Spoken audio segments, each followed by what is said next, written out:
Police in Arizona arrest a gunman who killed one person and shot 5 others today. I'm Francesca Page, and this story tops your Newsmax Now update. Police say the shooter opened fire at this motel in Mesa. Authorities also say the suspect carjacked a student near a trade school and then shot the victim. The gunman then pulled the trigger during a home invasion, injuring 2 others.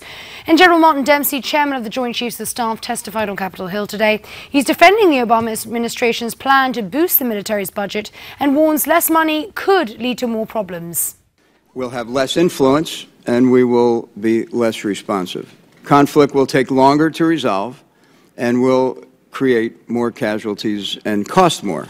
Defense Secretary Ashton Carter also testified before the House of Armed Services Committee. He says given the rise of ISIS, it only makes sense to expand the military's powers in order to combat terror groups. And on the floor of the Senate today, some incendiary remarks from Democrats' number 2 guy, Dick Durbin.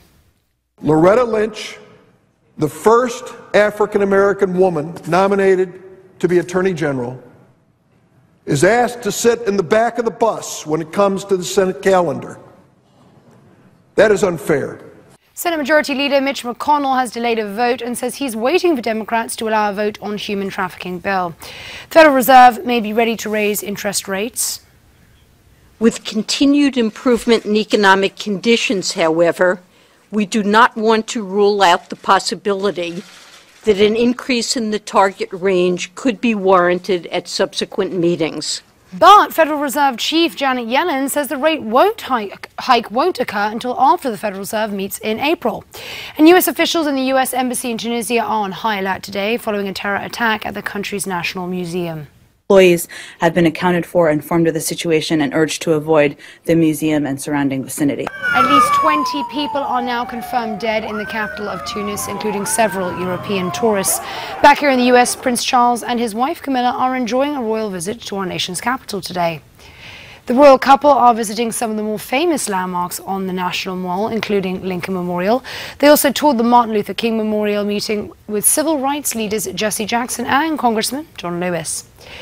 And don't tell this to people living in the Northeast or even parts of the South, but this was the planet's warmest winter. Of course, you might not have noticed it. Experts say winter temperatures across the globe were less than 1/10 of a degree warmer on average. And of course, the exception was in the eastern half of the US and Canada, which had a cooler than average winter. Guess it balances out. That was your very latest Newsmax Now update. Remember to always please stay connected with us at newsmax.com, and we'll be back here in 30 minutes.